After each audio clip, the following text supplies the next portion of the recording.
नमस्कार, दादी माँ के घरेलू उपाय में आप सभी का स्वागत करती हूँ। आज हम जानेंगे एक नए प्राणायाम के बारे में जिसका नाम है नाड़ी शोधन प्राणायाम, जिसको नाड़ी शुद्धि प्राणायाम भी कहा जाता है। तो आप नाम से ही जान गए होंगे कि नाड़ियों को शुद्ध करने वाला प्राणायाम। ये हमारे शरीर के अंदर जो 72,000 नाड़ियाँ होती है उनको शुद्ध करने का काम करता है। इससे हमारा मन और दिमाग भी शांत रहता है। इसके इस प्राणायाम को करने से जिसके अंदर तनाव ज़्यादा रहता है, तनाव, क्रोध, बेचैनी, घबराहट, माइग्रेन, हाई ब्लड प्रेशर जैसी समस्याओं का भी हल होता है। जिसको नींद नहीं आती या कफ ज़्यादा बनता है, उन विकारों को भी दूर करता है। तो इतना अच्छा प्राणायाम है। वैसे तो हमारे योग शास्त्र में इसको ब्रह्म मुहूर्त में करने के लिए बताया गया है, लेकिन अगर ब्रह्म मुहूर्त में आप नहीं उठ सकते तो सुबह 8 बजे से पहले पहले इस प्राणायाम को करें, क्योंकि इससे जो है आपकी सारी बीमारियां, सारी परेशानियां शरीर की दूर होगी।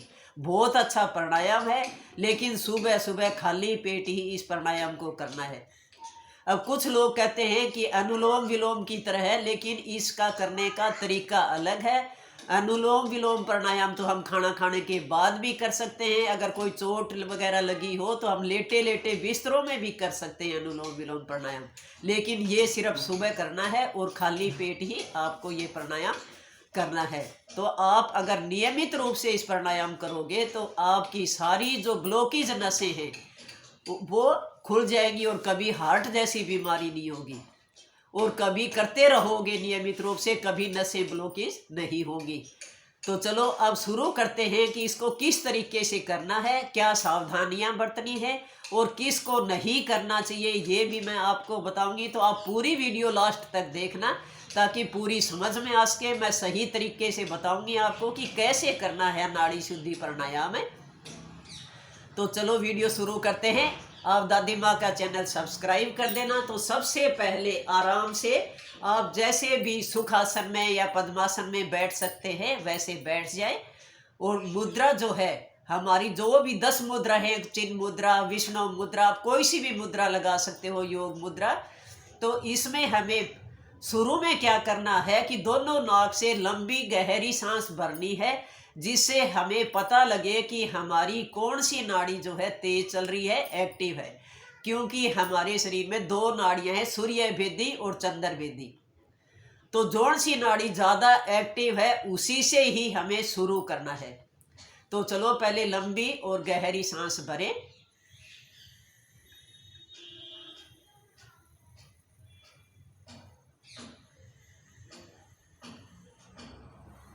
अब जैसे मेरी जो है चंद्र भेदी नाड़ी जो है, दाई नाक से जो है वो ज़्यादा चल रही है, तो अब मैं दाई नाक से ही सांस लेना शुरू करूंगी। तो इसमें क्या करना है, हमें जिस तरह 10 बार जो है सांस लेनी है, निकालनी है, इस तरीके से करना है। फिर दोबारा जो है हमें बाई नाक से, जो सूर्य भेदी नाड़ी है, उससे करना है। तो तरीका क्या है, जैसे आप जो है अपने अंगूठे से बाई नाक को बंद करेंगे और दाई नाक से ही लगातार सांस लेंगे।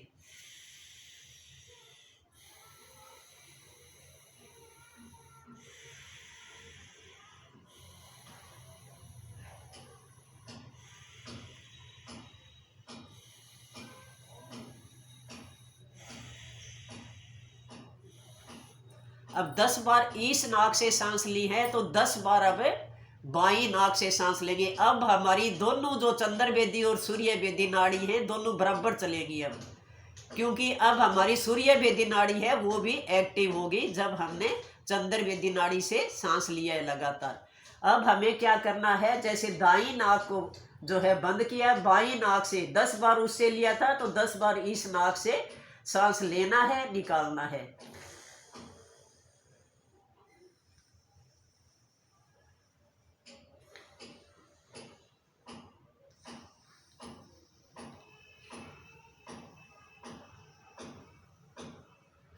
इस तरीके से करेंगे। समझ में आ गया होगा कि 10 बार जो है हमने दाई नाक से सांस लिया है, छोड़ा है, फिर बाई नाक से लिया है और छोड़ा है। तो 10-10 बार शुरू में जरूर करें, बाद में आप इसको बढ़ा भी सकते हैं।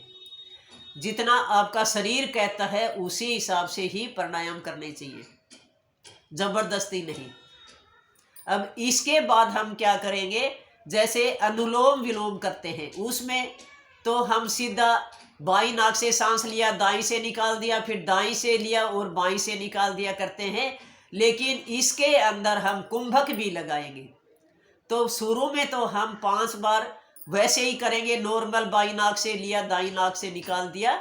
तो चलो शुरू करते हैं बाईं नाक से सांस लेना।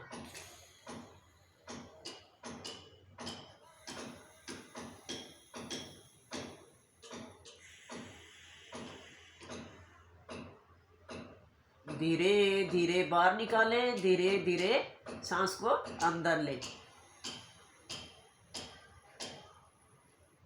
अब जिस नाक से शुरू की थी उसी तरफ से जो है बंद करके, फिर हम बाईं नाक से पूरी सांस भर के पेट के अंदर रोकेंगे, जिसको कहते हैं कुंभक लगाना। पेट के अंदर पूरी सांस भर के हम रोकेंगे।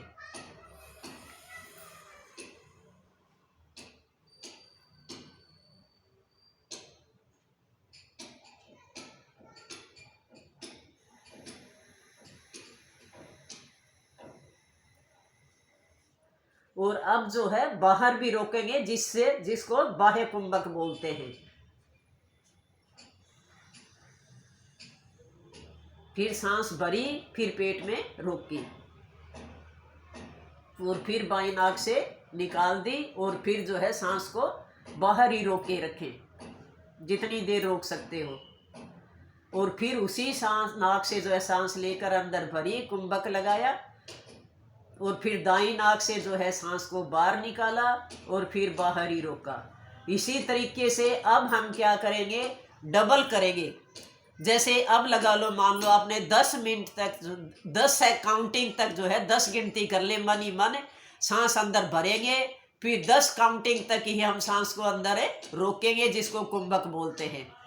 और फिर 10 काउंटिंग तक ही सांस जो है बाहर निकाली और 10 तक ही आपने रोके रखा। अब हम जो बाहर निकालने का काम है उसको डबल करेंगे। मान लो 10 काउंटिंग तक आपने अंदर सांस भरी है, 10 तक रोका है, तो 20 काउंटिंग तक आप बाहर निकालेंगे, जिससे हमारे शरीर के अंदर जो गंदगी जमा होती है, कार्बन डाइऑक्साइड होती है, वो बाहर ज़्यादा निकलेगी। तो इस तरीके से करना है।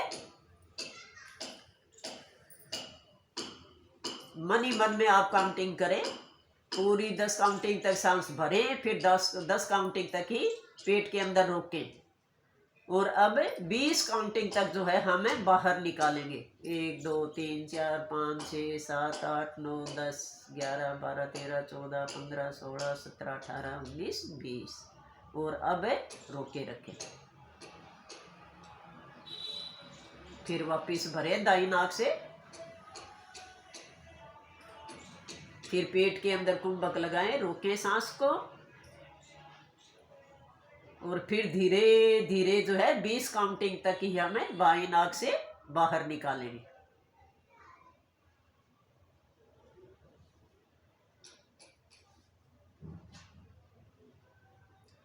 तो इस तरीके से हमें चंद्रभेदी नाड़ी कर जो है प्राणायाम करना है। वैसे तो हमारे जो है जितने भी प्राणायाम करते हैं उनमें जो है ये सबसे बड़ा राजा माना गया इस प्राणायाम को।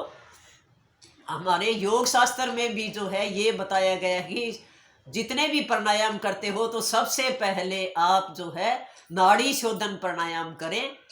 और ये सबका राजा माना गया है।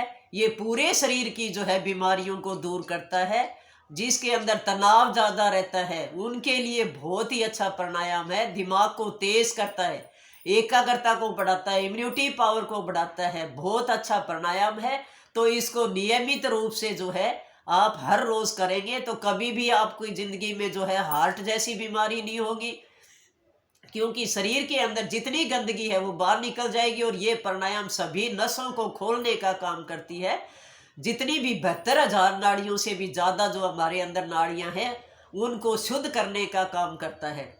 लेकिन जिनके अस्थमा है या हृदय संबंधी जो बीमारी है उनको ये प्राणायाम नहीं करना चाहिए। और हमेशा जो है शुरू में धीरे धीरे जो सांस लेंगे, रोकेंगे और फिर निकालेंगे अपनी क्षमता के अनुसार ही। जबरदस्ती नहीं करनी, शरीर के अनुसार जितनी देर रोक सकते हो उतनी देर रोकें और जितनी देर बाहर निकाल सकते हैं उतनी देर में ही बाहर निकालें। लेकिन शुरू में करने के बाद आप टाइम जो है डबल करेंगे बाहर निकालने में, ताकि हमारे शरीर के अंदर जो कार्बन डाइऑक्साइड है वो जो है ज़्यादा मात्रा में बाहर निकले, तो हमारी सारी नाड़ियाँ शुद्ध होंगी और शरीर के अंदर जितनी ब्लॉकेज नसें वो खुल भी जाएंगी। और नहीं है, अगर नियमित रूप से करते हो तो कभी ऐसी शिकायत ज़िंदगी में आपको नहीं होगी। तो इसको आप नियमित रूप से हर रोज़ करें, बहुत अच्छा प्राणायाम है। तो चलो अब जो है वीडियो जो है अगली वीडियो के लिए स्वागत है।